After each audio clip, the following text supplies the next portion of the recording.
بسم اللہ الرحمن الرحیم۔ السلام علیکم۔ جناب امیر علیہ السلام کی خدمت میں ایک عورت آ پوچھنے لگی، یا علی، وہ کون سی عورت ہے جس پہ اللہ پاک کی رحمت برستی ہے اور فرشتے بھی جس کے قدموں تلے اپنے پر بچھاتے ہیں؟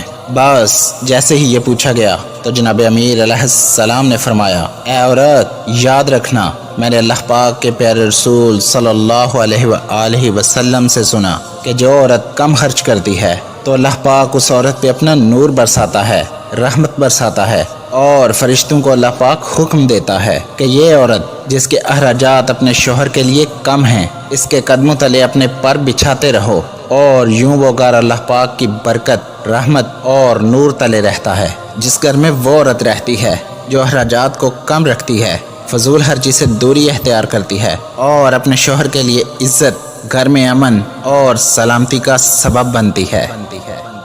ویڈیو پسند آئی ہو تو پیاری باتیں چینل کو سبسکرائب کر دیجئے۔ شکریہ۔ فی امان اللہ۔